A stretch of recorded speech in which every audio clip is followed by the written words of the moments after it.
beranggotakan 7 orang. Saya, Fania Putri Intan Juliana dari absen 37 dan teman-teman saya Lianka Devi Cantika. Saya Leo absen 1. Saya Disiplin Jumiko absen 15. Saya Nabila Nugraha absen 28. Jadi pada video kali ini kami akan menjelaskan mengenai apa itu pelecehan seksual, dampak, penyebab, serta risiko yang berkaitan dengan kegiatan pelecehan seksual. Selamat menyaksikan teman-teman. Kalian tahu nggak sih guys apa itu pelecehan seksual? Jadi, pelecehan seksual adalah segala bentuk perilaku seksual, entah itu visual, verbal, non-verbal, maupun fisik yang dilakukan seseorang kepada orang lain tanpa persetujuan dan secara paksa, sehingga korban merasa dia tersinggung, direndahkan, dan merasa tidak nyaman dengan perlakuan itu. Semuanya, saya akan menjelaskan 4 jenis pelecehan seksual. Yang pertama adalah non-verbal. Non-verbal itu seperti catcalling atau penatapan. Dan yang kedua adalah verbal fisik. Verbal fisik adalah memegang area sensitif tubuh manusia. Dan yang ketiga adalah visual. Visual mengirim gambar ataupun video yang bertujuan melecehkan korban. Dan yang keempat adalah cyber harassment. Cyber harassment adalah video atau gambar yang diciptakan oleh teknologi AI untuk melecehkan korban. Hukuman pelaku pelecehan seksual ternyata adalah dilansir dari Undang-Undang Tindak Pidana Nomor 12 Tahun 2022 menjadi 5. Namun di video kita ini akan membahas 2 saja. Yang pertama, pelaku seksual non fisik. Yang kedua, pelaku pelecehan fisik. Kalau hukuman bagi pelaku pelecehan seksual fisik itu yang pertama, pidana penjara paling lama 14 tahun dan kena denda paling banyak 50 juta. Itu yang pertama, yang pelaku seksual fisik, pelecehan seksual fisik. Yang kedua, pelecehan perbuatan seksual non fisik atau pelecehan verbal berupa tindakan merendahkan, memainkan berdasarkan seksualitasnya. Hukuman pidana penjara paling lama 14 tahun dan kena denda sebanyak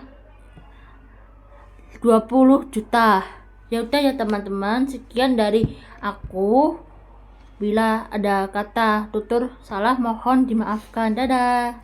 Perkembangan seksual mungkin bisa dibagi menjadi 2 faktor, yaitu yang pertama faktor individu, gangguan psikologis, pelaku mungkin memiliki kelainan kejiwaan atau fantasi seksual yang berlebihan. Yang kedua, faktor sosial dan budaya, ketidaksetaraan gender atau lemahnya hukum dan sanksi yang ada bagi pelaku maupun bagi korban.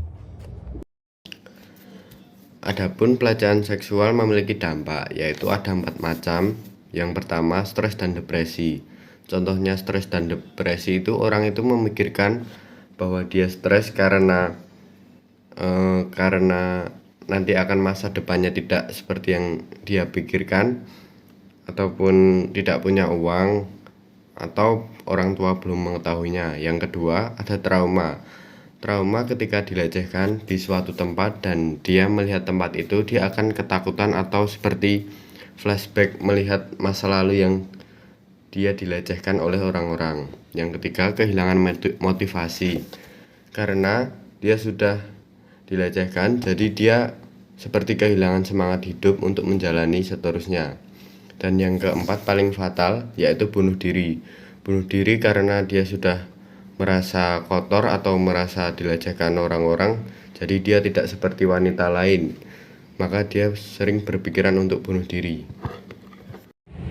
Dilansir dari BBC News Indonesia, salah satu kasus pelecehan seksual dalam bentuk percabulan yang terjadi pada laki-laki terjadi di Kabupaten Agam, Provinsi Sumatera Barat.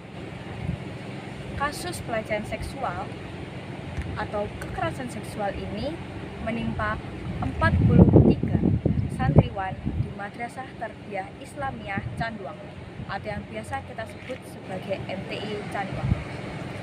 Kasus ini terungkap ketika kepolisian kepolisian di Bukit Tinggi menerima laporan dari salah satu wali murid pada Juli 2024 tahun. Kepolisian Bukit Tinggi akhirnya menangkap 2 diduga pelaku pelecehan seksual tersebut. Yang pertama adalah pria berinisial RA berusia 29 tahun, lalu yang kedua adalah pria berinisial AA berusia 23 tahun. Hasilnya, MTI Canduang memberikan pernyataan bahwa 3 di antara 40 orang atau korban tersebut mengalami sodomi dan 37 di antaranya diduga mengalami percabulan. Hal ini dapat terjadi karena pelaku melakukan modus kepada korban melalui cara memberitahu korban untuk datang ke kamarnya dan dengan alasan minta tolong untuk dipijat. Namun ternyata korban justru mengalami tindak kekerasan seksual.